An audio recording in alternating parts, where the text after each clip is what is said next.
it is a delight to introduce to you A.J. Bush. She is a Colorado native and actually has some dual membership connections with both First UMC and Crossroads in Grand Junction. She took a time out to go to Claremont School of Theology, from which she recently graduated and has come back to the Yellowstone, almost in Yellowstone. You're close. You share to Gillette, Wyoming. And it's a special privilege to introduce her in this particular role because she has John Wesley sitting over there right next to her. And I love it. And some other facts that you might not know about AJ, in addition to being a pastor, she is a classical cellist and loves to be outdoors. And because she was looking for some kind of activity in Gillette, Wyoming, she is playing for the very first time in her life cymbals in the community band. So she is multi-talented, and I'm delighted to introduce to you A.J. Bush. Today my talk is entitled Wesleyan Theology for Today, or John Wesley's Theology for Today, Why I'm a United Methodist in the 21st Century. In May of 2012, I found myself in Tampa, Florida, at the General Conference of the United Methodist Church. And as a young, naive 20-something-year-old with a budding call to ordain ministry, I thought General Conference was going to be the pinnacle of my Methodist experience. Well, if you know anything about General Conference 2012, which it sounds like you do, you know that it was far from a pinnacle experience. As I sat in that room and watched the drama unfold, I could barely believe that I was with a group of church people, let alone my church people. For the first time in my life, I was embarrassed to be a United Methodist. And I wondered if I could still be a part of this church. People of my age are leaving the church in droves, and we all know this. And I sat there at General Conference and said, I now know why. I would have nothing to do with this church if I was outside the church or even inside the church. I questioned that for myself for the very first time. And so as I left Tampa on that hot and humid day, I was ready to leave the United Methodist Church. But as God would have it, I had already been accepted to Claremont School of Theology and was set to start there on my Master's of Divinity 3 short months later. And so I walked onto the campus of this United Methodist institution, and I started taking classes in pastoral care and biblical studies, and of course, classes on John Wesley. Now, I had heard of John Wesley growing up in the church, but I didn't really know much about John Wesley until I went to seminary and started to study our theological heritage. And as I started this study, I had 2 questions that I had to answer.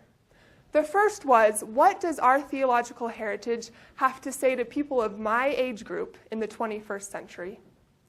And 2, what does our theological heritage have to say about this incredible divide that is in our church between liberals and conservatives? These were the 2 questions that I had coming out of General Conference, and I knew I had to find answers to them if I was going to stay in this denomination. And so I began my studies, and I began reading and talking and having discussions about Wesley's theology, and what I found was this rich and beautiful and relevant theology that is John Wesley's heritage for us. And as I was discovering this, I found some answers to those questions that I had. And so today I want to share with you just a little bit of that theology that helped me answer these questions in a hope that it might spark your imagination as well and spark your interest in how relevant John Wesley's theology is for us today. So the first thing I want to talk about is practical divinity. As I said earlier, people of my age group are leaving the church in droves. And I was almost part of that statistic after General Conference. But it wasn't until I discovered John Wesley's practical divinity that I had hope that our church can speak to people in the 18 to 29-year-old range. So practical divinity. In the Book of Discipline, paragraph 102, it says that practical divinity is the energy behind Wesley's theology.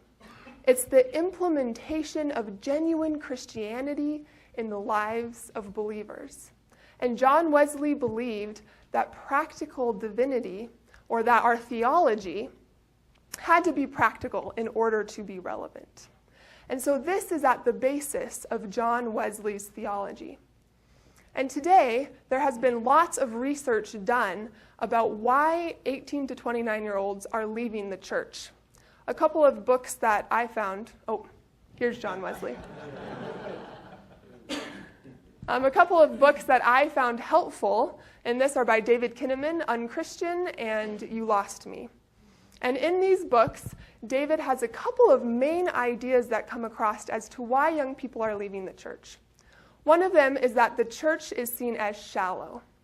The church is seen as not asking the relevant questions and not giving real answers. The other main theme that comes across is that the church is hypocritical, that the church is not acting the way that it preaches. And so these are two things that are driving young people away from the church. And it's mainly because the church seems to have a disconnect between our thoughts and our actions. But in John Wesley's practical divinity, there is no room for this disconnect because our thoughts and our actions have to be actively engaged in practice and reflection. So I used my rudimentary art skills here to draw an image representing practical divinity. It's probably a little hard to see in the back, but here we have this line, this loop-de-loop line, which is the Christian life. And the Christian life is lived in ongoing cycles that continuously move forward. And here we have practice at the bottom. The Christian life must involve practice. And at the top, we have reflection. The Christian life must also include reflection. And so in practical divinity, the Christian life is this ongoing cycle of practice and reflection, practice and reflection. We go out and we live our beliefs, and then we come back and we reflect on them with our scripture, our tradition, our reason, and our experience. And then we go back out and we practice again, and hopefully maybe do it a little better the next time. And so practical divinity is this cycle of the Christian life that is based on practice and reflection. And from that, our beliefs are formed. Now this sounds incredibly relevant to me. This is something as a 26-year-old that speaks to me and speaks to how I see faith and how I attempt to live my Christian life. A few summers ago, I worked with Jerry Herships at After Hours in Denver, who also ironically spoke at General Conference 2012. But one thing that he always said when I was working with him is that young people will come to the park first. They will come to the park and they will hand out lunches because they want to practice their faith. They want to practice their beliefs. And then maybe out of that, they will come to a Monday night service. But they'll come to the park first. They want to practice, and they want to make sure we're practicing too. And then out of that, they'll come to Monday night and start to reflect. But it starts with this practice. And so for us as Wesleyans, we have this as a foundation, as something to reach out to young people. It's a little bit like the difference between orthodoxy and orthopraxy, right? We have orthodoxy, which is right belief, and orthopraxy, which is right practice. And in the emergent church movement, there's been a lot of talk about orthopraxy and starting with practice. Well, John Wesley was talking about this in the 1700s. So this goes way back in our roots as United Methodists. And to me, this was something that was incredibly relevant and gave me a little bit of an answer and some hope for that first question of how can our church reach young adults in the 21st century. The next question that I had was how can our church deal with this issue of the divide that we have between conservatives and liberals in the church? Now this is kind of a little bit like the chicken and egg scenario. is I think there are two things that are going on here, and I'm not quite sure which one came first, so we can argue about that later. But we have some divisive issues that are in our church. Historically, we've had divisive issues such as slavery, and now our divisive issue is over the GLBT community. And I'm not going to spend very much time talking about those divisive issues.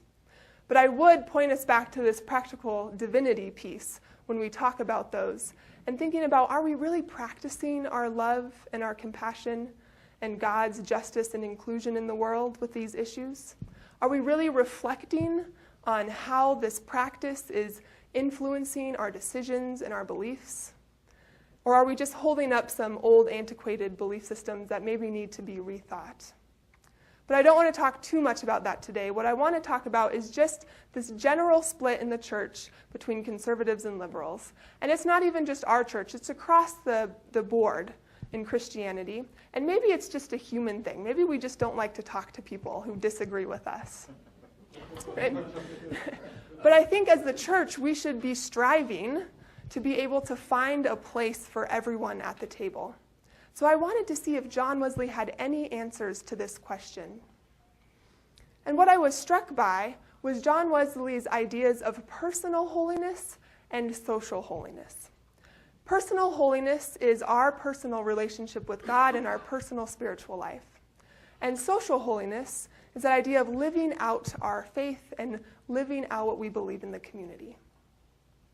And if we take this and overlay it on the conservative-liberal divide, we could possibly say that people who tend to lean towards the more conservative side would kind of resonate more with personal holiness, right? They focus on the more with the personal relationship with God. And those who lean more towards the liberal side might resonate more with social holiness and living out their faith in the community. And so we have both sides who are kind of leaning towards one or the other of these. But the thing about John Wesley is that he was both and. He was a both and kind of guy in lots of different ways. But in this way in particular, he had both of these as part of his theology.